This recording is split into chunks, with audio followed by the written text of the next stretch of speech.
We're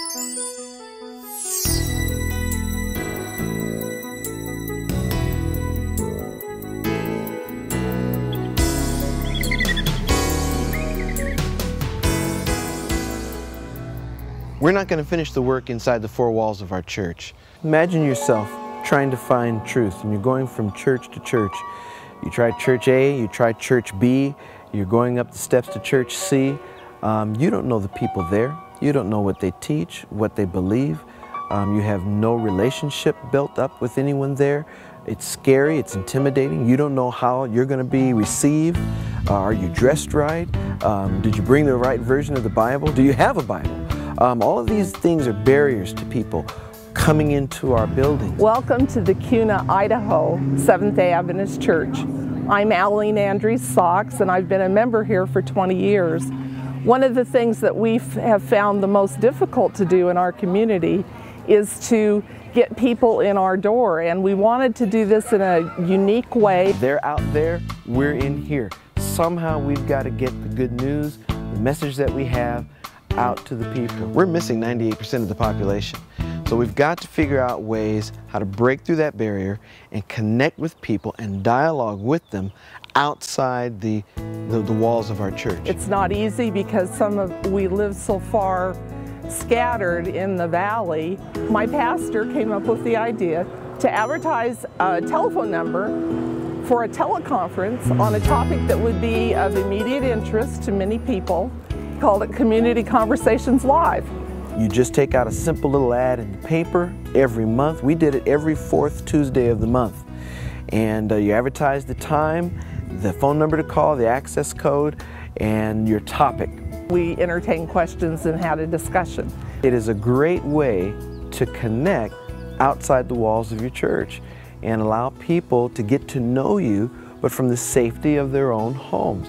They don't have to feel on the spot. They don't have to overcome that huge psychological barrier. I'd like you to meet Leah. She's one of our regular attenders now, loves our message. I grew up in a non-denominational church, and I stopped going probably when I was, I'd say 19 years old. I stopped going for a number of reasons, but I just felt really judged in the church and didn't really want to have anything to do with it. And I had always been a Christian, on my own, but I just figured who needs church, it's, full of people that are hypocrites, and I just didn't want anything to do with it. And but then my son was invited by one of his good friends' dad to come to his new church and play electric guitar for their band. And so my son jumped all over that and started going, and every Sunday we'd drop him off and we would go back home. And I just was like, I can't do this. I'm like, this is just, yeah, I may have been burned by church before, but, my son is showing interest in God, and I need to support that. And she started calling in on the conferences. I could just, mute it or put it on speakerphone, not have to worry about my children coming up to me saying, "Mommy, Mommy, Mommy, I need this," or crying or whining, and me having to tell them, "Knock it off." Her husband wasn't even a Christian. I was never naive enough to say that there was never a God, but I hadn't sought him out and had lots of excuses why not to. We had just started going to a new non-denominational church because my son was involved in that with the music. I would just eavesdrop on the speakerphone. And we could even have I think there was one time that I even picked up the second line and listened in on it. And you forget sometimes they can't hear you, so you're trying to be quiet in the house. But more so we wanted to quiet in the house so that we could hear for the kids. But it was really easy. You could cook dinner, you could clean the house, you could watch TV if you wanted to and still listen to it. And it was really neat. And as you build the friendship and you build the relationship, then when you invite them to the live meeting, you have something to go on, and they might just be willing to take a chance because they've gotten to know you in this safer environment.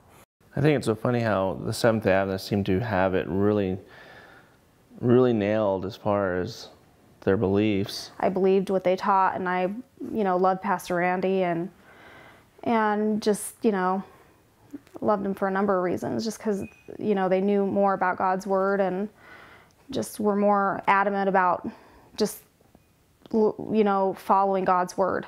And that was very important to me. And so my heart was at Seventh-day Adventist Church. Answered all these questions for me that I had that kept me on that fence. And finally one day driving down the road, I just stopped fooling myself and just asked God to accept me. And I did right there on the freeway, driving down the road. So it wasn't very flashy or memorable, but I pretty much had no more excuses. He was a new Christian and didn't really want to go to church. And so that was hard as well, because I felt like I would drag him along, and I just didn't want to do that. We've had Bible studies with her. But he was all over that. He was, yeah, that's great. Pastor Randy actually was conducting his Bible studies at our house. He asked if he could come into our home and maybe a few other people and do a Bible study once a week. So we've really felt blessed to have him here with his knowledge and wisdom, and really, you know, had some great people show up that we're friends with all of them still, and that's what really drew us into that church even more. We were having Bible studies with Rob and Leah Welfley, and as we progressed through the Bible studies, we came to the Sabbath, and it was clear that they understood the Sabbath and had a knowledge of the Sabbath and were convicted of the Sabbath, but they were not attending Sabbath services because they were attending Sunday services where their son Gage was involved and enthusiastic with the program of the Sunday church. And Leah asked us to pray for this situation because she felt really conflicted of how to unite their family in attending church on Sabbath when Gage was so involved in the Sunday church. And so we prayed about it, and the next time we met at Bible study, she had this story to tell us that the pastor of the church had just said that he was done. He didn't want to be a pastor anymore, and the only solution the pastor saw was to completely disband the church and close the doors. So in 1 week, she went from having this conflict of how was she going to keep her family united in a church to there being no church to go to at all. And ever since then, they've been very faithful in their Sabbath attendance. Everything started to fall in place. And even now, you know, even as much as I've learned, it just, every time you do a Bible study or something like that, just everything makes more sense. You know, usually at old Bible studies and, you know, you talk to people, you'd always have these questions. It was just so confusing. But once you learn God's character and you read His Word, it just all starts to make sense. It's not that difficult. And then when you try to explain to your friends and they're so confused, I'm like, how are you so confused? I don't understand that. And they're just not open to, you know, His character. If you know God's character, you can figure out what He's telling you in His Word. You know, people can read His Word. If you're not realizing who is saying it, then it's not going to make any sense to you. But if you realize God's character and what He means when He's saying it, it just clicks, and everything started to fall in place. And the Bible became not just bits and pieces here and there, but a whole timeline, and everything just flowed all the way through it until, you know, till prophecy, till the end, until what's happening now. It just seems so much sense. I don't know how it was for my wife, but she has been a Christian for so long, and I'm a newbie. It's I look at it going, how can people be duped? We have a number of people coming as a result of that teleconference outreach and the meetings that followed.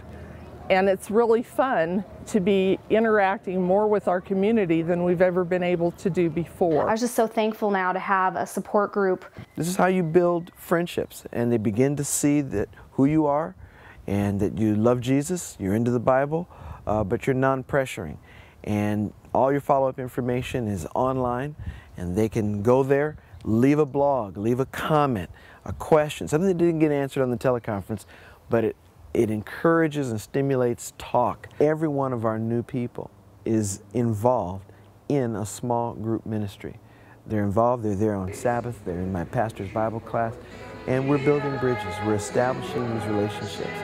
And it's wonderful. It's not only energizing for them, but it's energizing for the church. Now we have children in our Sabbath school, and so our Sabbath schools have grown so much, and we are just so blessed.